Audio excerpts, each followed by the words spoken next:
Հերթական նիստերում մի շարք պետական կառույցներ ներկայացրին 2025 թվականի գործունեության վերաբերյալ տարեկան հաղորդումները։ Կենտրոնական բանկի գործունեության վերաբերյալ տարեկան հաղորդումը ներկայացրեց Կենտրոնական բանկի նախագահի տեղակալ Արմեն Նուրբենկյանը։ Ներքին տնտեսության տեսանկյունից Հայաստանի զարգացումները հիմնականում դրական են, իսկ պահանջարկի տեսանկյունից էլ առկա է դրական պատկեր։ Խորհրդարանականներին տեղեկացրեց երկրի դրամավարկային քաղաքականությունն իրականացնող կառույցի փոխնախագահը։ Պահանջարկի տեսանկյունից ունենք շատ լուրջ туриզմի աճ, որ իր հետ բերել է նաև լուրջ արտարժութային ներհոսք, պահանջարկի տեսանկյունից ունենք բավականին լավ ֆոն եւ հետեւաբար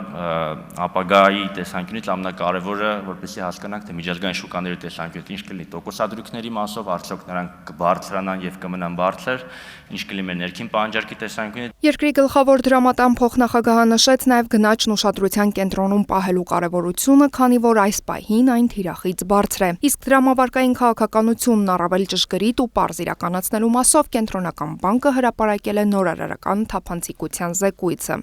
Հայաստանի Հանրապետության հանրային ծառայությունները կարգավորող հանձնաժողովի 2025 թվականի գործունեության մասին հաղորդումը ներկայացրեց հանձնաժողովի նախագահ Մեսրոպ Մեսրոպյանը։ Այսպիսով հաշվետու տարվա ընթացքում լրամշակվել են էներգետիկայի բնագավառի կարգավորմանն ուղղված հիմնարար իրավականակները, մեծածախ եւ մանրածախ շուկաների առևտրային, ինչպես նաեւ հաղորդման եւ բաշխման ցանցային կանոնները, գազամատակարարման համակարգում սակագների հաշվարկման մեթոդիկաները, լիցենզավորման կարգը եւ կարգավորվող ընկերությունների գնումների նկատմամբ պահանջները։ 25 թվականին վերանայվել են բնական գազի փոխադրման, գազամատակարարման համակարգի օպերատորի ծառայության մատուցման եւ բնական գազի բաշխման սակագները։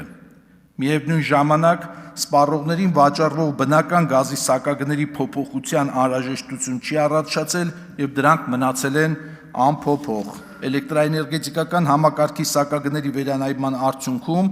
սպառողներին վաճառվող էլեկտրական էներգիայի սակագների վերանայման անհրաժեշտություն չի առաջացել եւ դրանք մնացել են անփոփոխ։ Ըստ Ազգային ժողովի ամբիոնից ներկայացված վիճակագրության 2025 թվականի ընթացքում հանձնաժողովը ստացել է 3460 դիմում բողոք, որոնցից 1906-ը գրավոր, 1554-ը բանավոր։ Հաջորդիվ քննարկման ներկայացվեց մրցակցության եւ սպառողների շահերի պաշտպանության հանձնաժողովի 2025 թվականի գործունեության վերաբերյալ հաղորդումը։ 2025 թվականի համար նշանակվել է 1 միլիարդ 940 միլիոն 322 հազար չափով տուգանք։ Պետական բյուջեով վճարված տուգանքի չափը կազմել է 1 միլիարդ 84 միլիոն 309 հազար։ Պետական մարմիններին տրված նախազգուշացումների թիվը 2025 թվականին եղել է 4, այսինքն պետական մարմինների դեմ ունեցել ենք 4 որոշում։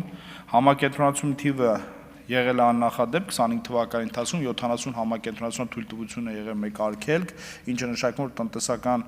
ակտիվությունը Հայաստանի Հանրապետությունում բավականին բարձր է։ Գեգամ Գևորգյանի խոսքով այս պահին հանձնաժողովում գործում է թեժ գիծ, որի միջոցով բիզնեսի ներկայացուցիչներն ու սպառողները կարողանում են իրենց հարցադրումները, բողոքներն ու պահանջներն ուղղել հենց պատասխանատու պետական մարմնին։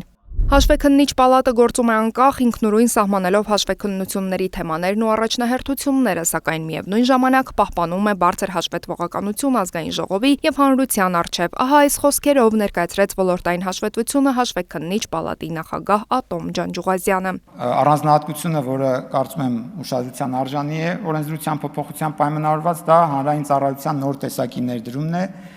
որը նախատեսել է, որ Հաշվեկնիչ պալատում ծառայողները պետք է բավարարեն որոշակի պահանջների եւ պայմանների եւ պետք է ունենան համարժեք հատուցման մեխանիզմներ ներդրված կամ մոտիվացիոն մեխանիզմներ ինքնակատարելագործման եւ մշտապես բարձր որակի հաշվեկնություններ իրականացնելու։ Այս փոփոխություններով ներդրված մոտիվացիոն համակարգի շնորհիվ Հաշվեկնիչ պալատում 13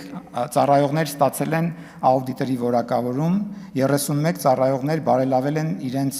գիտելիքները։ Ատոմ Ջանջուղազյանը խոսեց իր ղեկավարած կառույցի գործունեության կարևորությունների ու հաշվետու ժամանակահատվածում իրականացված աշխատանքների մասին։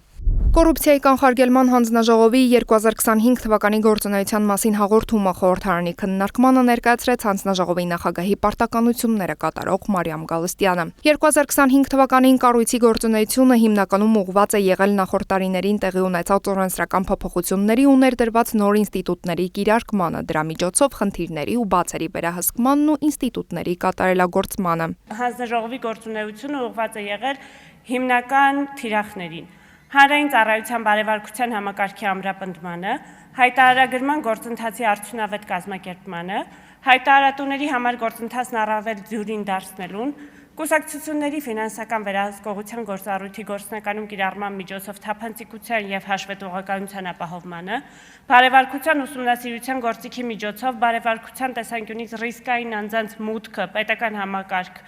կանխարգելելուն եւ ընթացիկ պաշտոնավարումը կանխելուն։ Քննարկվեց նաև Հայաստանի Հանրապետության Պետական եկամուտների կոմիտեի 2025 թվականի գործունեության մասին հաղորդումը։ 2025 թվականը հարկային եւ մաքսային վարչահարության տեսանկյունից բեկումնային էր։ Ամենակարևոր ձեռքբերումն այն բանաձևի եւ ուղենիշների սահմանումն էր, որոնց շուրջ պիտի գործի Պետական եկամուտների կոմիտեն, եւ դա կառույցին արդեն իսկ հաջողվել է։ Զեկույցի սկզբում նշեց պետնախագահը։ Պետական եկամուտների կոմիտեն